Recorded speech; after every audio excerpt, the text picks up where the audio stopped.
Assalamualaikum warahmatullahi wabarakatuh. Berjumpa kembali dengan saya Doni Apriyatama pada mata kuliah statistik. Pada hari ini kita akan mempelajari tentang pengujian korelasi, yang dimana pengujian nanti akan dilakukan dengan menggunakan salah satu teknik pengujian korelasi, yaitu produk momen. Oke, daripada berlama-lama, mari kita lanjut pada materi.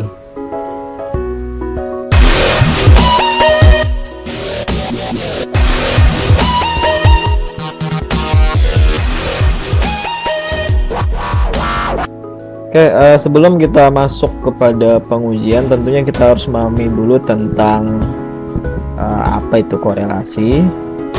Nah, korelasi itu secara ringkasnya adalah hubungan, ya.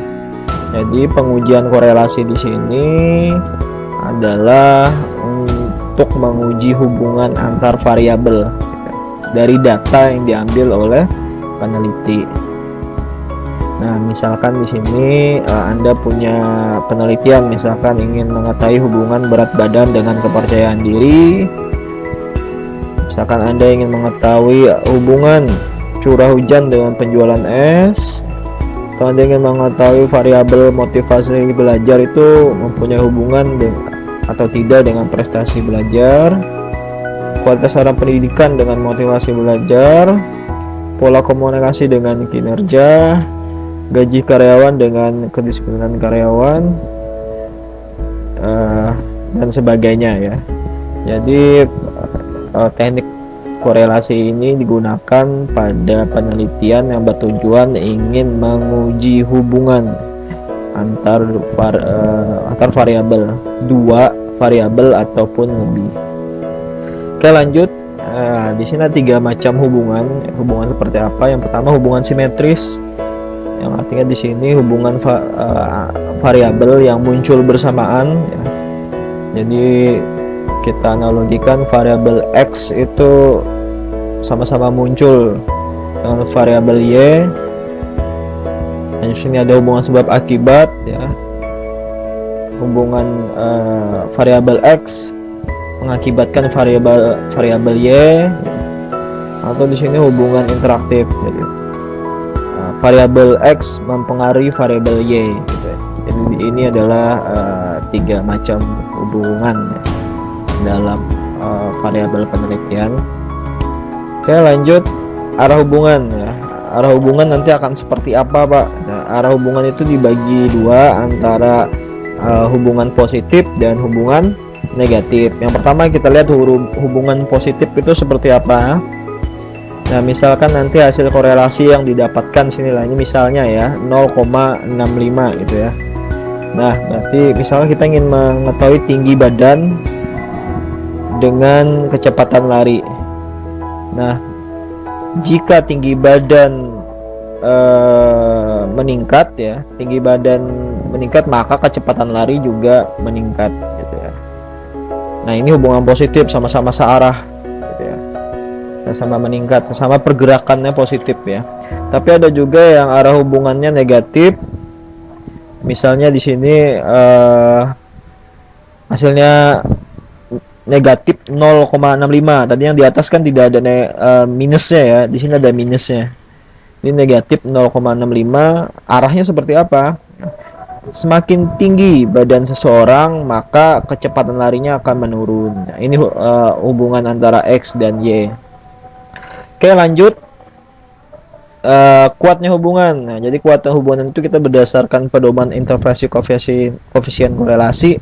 Bisa dilihat di sini ada hasilnya interval koefisien dari 0 sampai 0,199 itu sangat rendah, 0,20 sampai 0,399 rendah, dan seterusnya. Nah, kita bisa mengacu pada pedoman ini untuk menentukan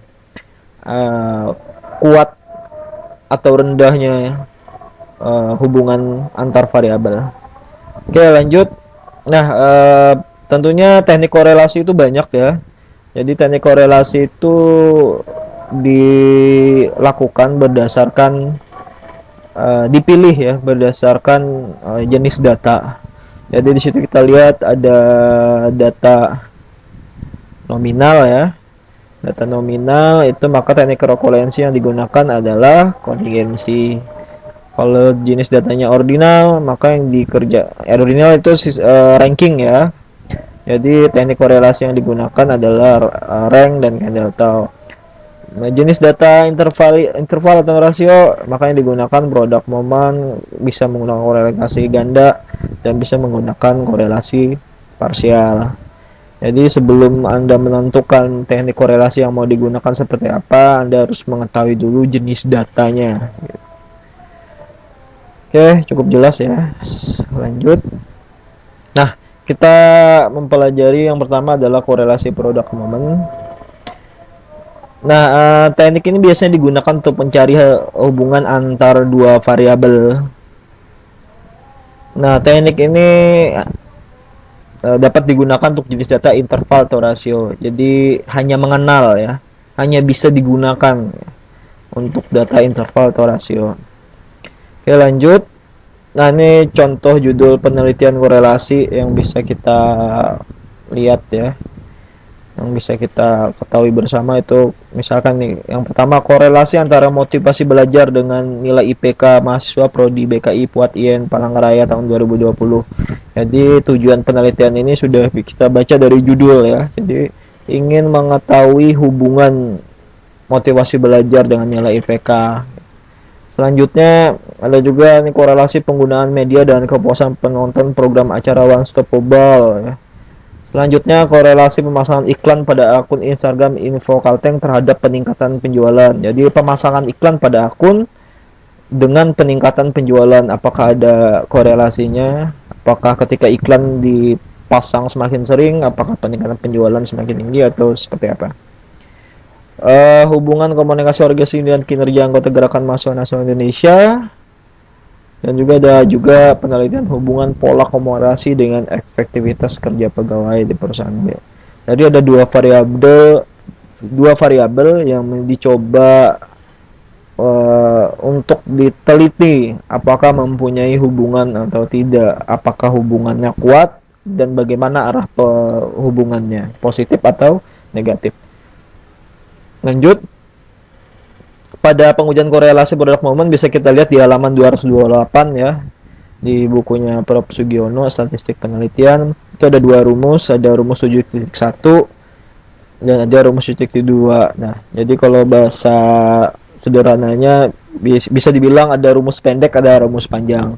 Nah, kita di sini coba gunakan rumus pendek aja ya, yang simpel, yang mudah. Oke, di sini saya coba mensimulasikan bagaimana sih perhitungan korelasi produk momen secara manual. Oke, di sini ada data ya. Bukan data, ini ada penelitian yang ingin mengetahui korelasi model pola asuh dengan kecerdasan emosional di santri di Pondok Pesantren Miftahul Sudur Palangkaraya. Jadi ingin melihat apakah ada hubungan antara model pola asuh yang diterapkan di sana dengan dengan kondisi kecerdasan emosional santri. Diambil data 10 orang santri dengan metode pemberian angkat. Jadi data yang sudah ditemukan, X itu adalah pola asuh, ini datanya, dan Y itu adalah kecerdasan emosional. Ada 10 data X, ada 10 data Y. Oke, langkah pertama untuk menguji korelasinya adalah membuat hipotesis terlebih dahulu. Hipotesis ini secara ringkasnya adalah dugaan penelitian. Jadi sebelum kita melakukan penelitian, kita harus membuat dugaan, kira-kira dugaannya nanti seperti apa. Contoh kalau pertandingan sepak bola gitu ya, kalau pertandingan itu kan antara klub A dan klub B gitu ya. Jadi kita bisa menduga apakah pertandingan itu hasilnya seri atau menang atau kalah gitu ya. Nah, dalam penelitian itu prinsipnya seperti itu. Ada dugaan penelitian yang dicoba dilakukan, dibuat ya. Jadi misalkan tadi model pola asuh dengan kecerdasan emosional. Kita lihat di sini kita buat hipotesis nol ya. Hipotesis nol itu berarti tidak ada terjadi apa-apa ya, yang tidak berpengaruh gitu ya. Tidak ada korelasinya gitu. Jadi di sini bisa kita buat kalimatnya adalah tidak ada korelasi antara model pola asuh dengan kecerdasan emosional santri di pondok pesantren Miftahul Sudur Palangkaraya. Nah, hipotesis yang kedua selain hipotesis tidak ada korelasi apa? Ya benar ya, ada korelasi gitu ya antara model pola asuh dengan kecerdasan emosional santri. Nah, jadi untuk penelitian ini kita membuat dua dugaan. Dugaan yang pertama tidak ada korelasi, dugaan yang kedua ada korelasi gitu ya. Jadi H0 itu biasanya tidak ada gitu ya. Kalau hipotesis alternatif ada gitu ya. Jadi Anda bisa nanti membuat hipotesis terlebih dahulu dengan pola seperti ini. Oke, lanjut. Yang kedua adalah membuat tabel penolong atau di sini tabel distribusi. Di sini ada sudah tabel yang sudah jadi, tapi kita coba untuk simulasikan ya bagaimana untuk membuat tabel atau untuk menghitung, melakukan memasukkan data di tabel ini. Saya menggunakan seperti biasa ya untuk memudahkan, yaitu aplikasi Microsoft Excel. Di sini kita bisa lihat ya ada korelasi, ada data X dan Y yang sudah ada di slide tadi. Nah, itu data itu saya masukkan ke sini. Nah, ini di pola asuh ya. Pola asuh. Nah, ini ya. Nah, untuk X dan kecerdasan emosional ya. Untuk Y ya. Jadi masukkan dulu datanya seperti itu. Tidak perlu diurutkan dari kecil ke besar ya. Kalian tinggal masukkan saja. Setelah itu yang pertama yang kita lakukan adalah menjumlahkan terlebih dahulu. Jumlahkan semua pola asuh. Nah, setelah saya jumlahkan saya mendapatkan hasil 830 ya. Dan kecerdasan emosionalnya juga dijumlahkan ya untuk yang variabel Y. Nah, didapatkan angka adalah 1275. Nah, selanjutnya untuk di yang paling bawah itu ya, baris paling bawah rata-rata. Kita cari rata-rata X-nya. Rata-rata X-nya kemarin sudah kita coba ya untuk bagaimana penghitungannya untuk yang min ya. Oke, dapat 83 untuk rata-rata.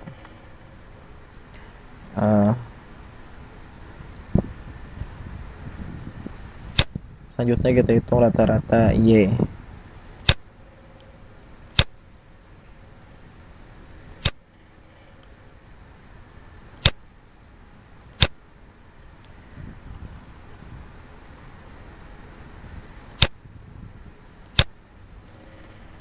Oke, dapat hasilnya ya.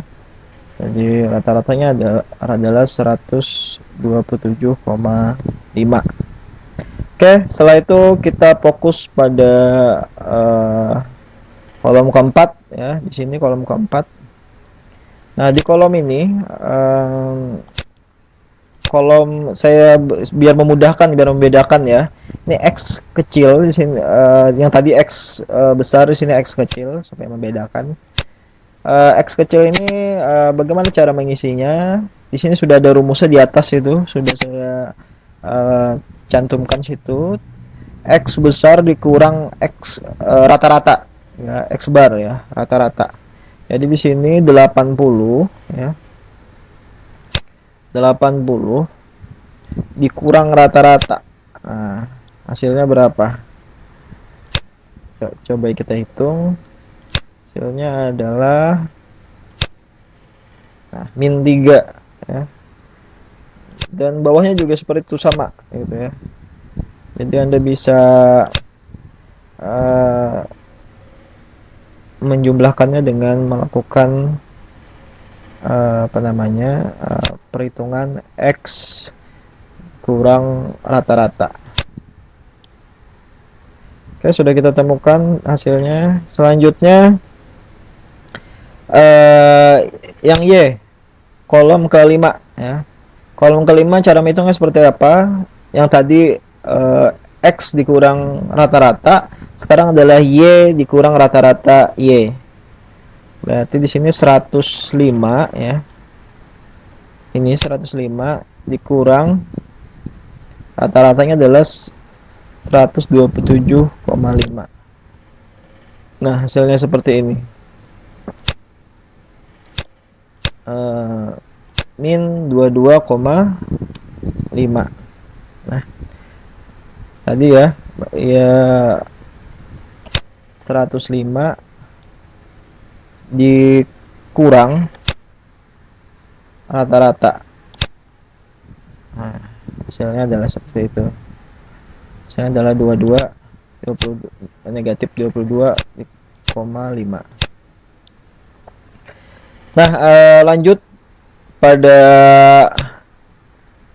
apa namanya, pada kolom 6 ya. Sini tinggal di mengkuadratkan ya. Di kolom 6 ini cara pekerjaan adalah mengkuadratkan X ya, X kuadrat. Jadi negatif 3 ya, X kecil ini dikuadratkan ya. Tinggal kita kuadratkan saja. Oke, negatif 3 kuadrat negatif 3 atau minus 3 adalah 9. Oke, lanjut lagi untuk yang Y kuadratnya negatif 22,5. Sorry, kuadratnya berapa? Ke 506 ya. Oke, ini. Oke, selanjutnya di kolom terakhir ya, di kolom terakhir X dikali Y ya. Berarti X kecil ini negatif 3 dikali negatif 22,5. Nah, saya dapat ya.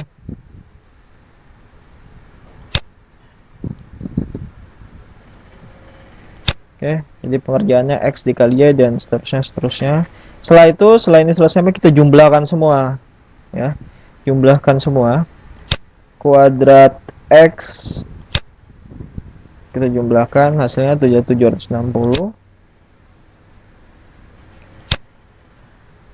Kuadrat Y hasilnya adalah 3463. Kuadrat X sorry, bukan kuadrat, jumlah X dikali Y adalah 25. Nah, sampai di sini sudah selesai ya perhitungan distribusi, tabel distribusi ya, untuk korelasi produk momen. Nah, selanjutnya tinggal kita tulis supaya jelas ya datanya. Nah, didapatkan dari tabel ya. Jadi rata-rata X itu 83, rata-rata Y ini 107,5 ya. Kita bulatkan jadi 128. Setelah itu sigma X2 itu 760, sigma Y kuadrat 3463, sigma X dikali Y adalah 25. Nah, itu semua didapatkan dari hasil ini dan hasil ini. Oke, cukup mudah ya untuk buat tabel distribusi frekuensi. Kita kembali lagi pada PowerPoint.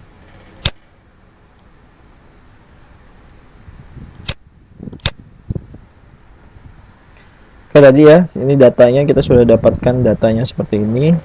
Selanjutnya langkah 3 kita melakukan perhitungan rumus ya.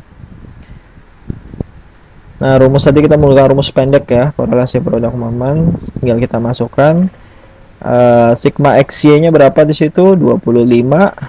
Setelah itu akar sigma X kuadrat situ berapa, 760 dikali sigma Y kuadrat. ya kodenya 3463. Nah, selanjutnya 25 dibagi akar hasil perhitungan tadi 760 dikali 3463, hasilnya adalah 2.631.500. Nah, setelah itu lanjut kita akarkan ya, tadi 25 dibagi 1622 adalah hasil akar dari 2.631.500. Nah, setelah itu kita tinggal bagi 25 dibagi 1622, hasilnya adalah 0,015. Nah, itu hasilnya. Nah, ini adalah R hitungnya. Jadi korelasi X dan Y 0,015. Jadi R itu korelasi itu lambangnya adalah R ya. Oke, lanjut. Langkah keempat adalah mencari R tabel. Nah, tadi sudah kita dapatkan R hitungnya ya 0,015. Kita bandingkan dengan R tabel. Nah, bagaimana cara mencari R tabel? Kita bisa mengacu pada tabel di halaman 372, yaitu tabel R product moment. Dan kita tentukan taraf kesalahannya 5%. Berarti sini taraf kepercayaannya adalah 95%. Dan N-nya tadi 10 ya, N-nya 10. Jadi sebelum Anda melihat tabel, Anda tentukan dulu taraf kesalahannya, dan Anda tentukan dulu N-nya berapa. Nah, bisa kita lihat sini, ini sudah saya screenshot nilai-nilai R product moment di tabel, bisa kita lihat. Nah, ini adalah petunjuk N. Ini adalah taraf signifikansi ada 5%, ada 1%. Nah, kita bisa lihat di situ ada N dari 3, 4, 5, 6, 7, 8, 9, 10, 27 sampai seterusnya. Nah, yang kita perlukan di sini, kita lihat di sini adalah fokus ke N10. Kita cari N10 ada di mana? Oh, ada di sini. Oke, kita lihat di situ taraf signifikansi 5% adalah 0,632 dan 1% adalah 0,765. Jadi karena kita penelitiannya menggunakan taraf signifikansi 5%, maka kita menggunakan R tabel yang 5%, yaitu di situ kita dapatkan datanya nilainya adalah 0,632.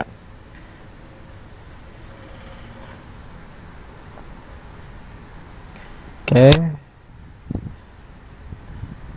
Nah, R tabelnya adalah 0,632.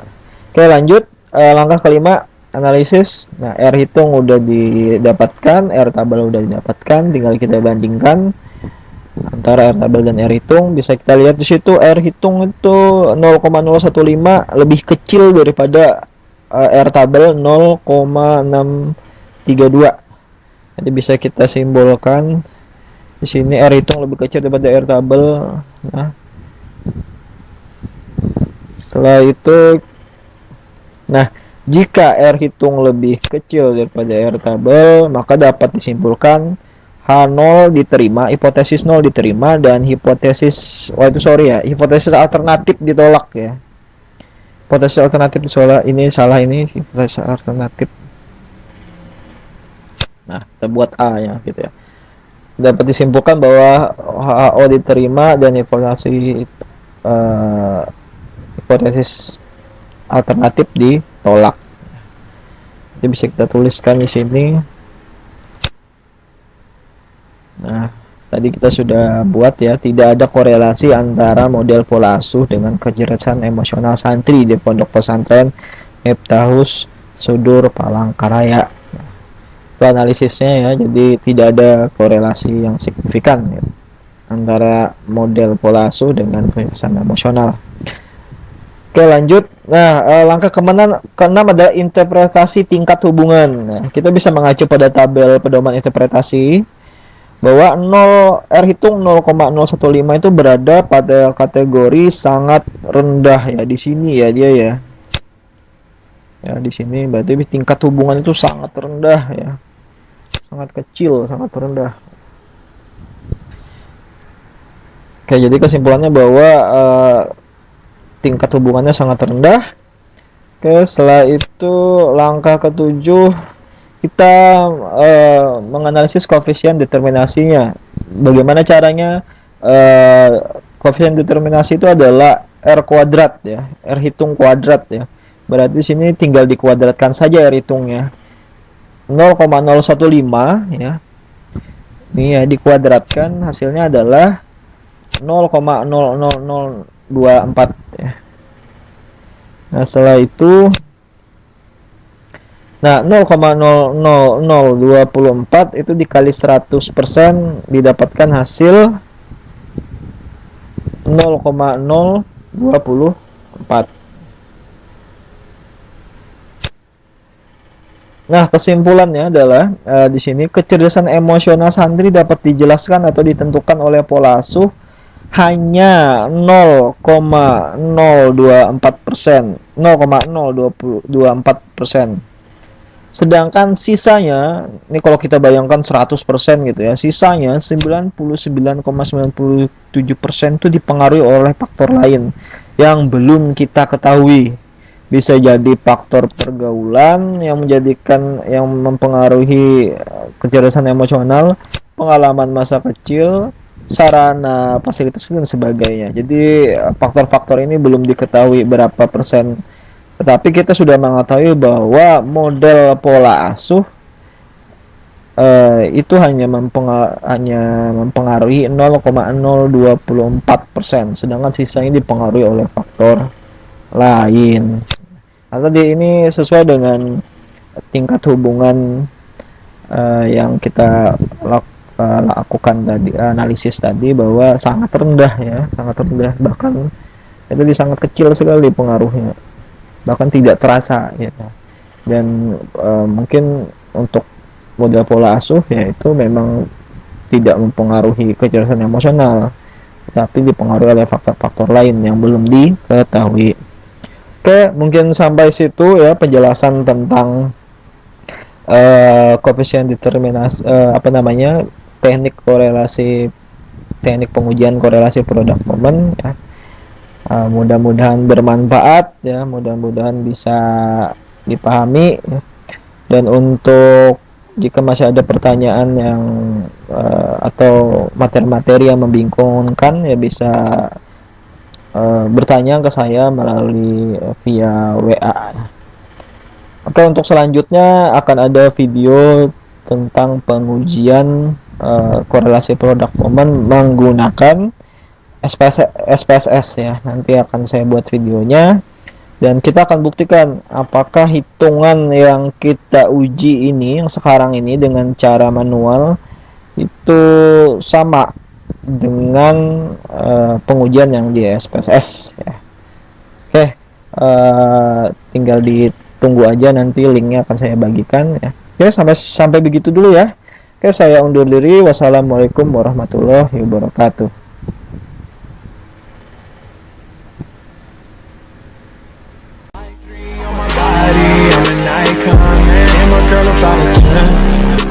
Fuck her in the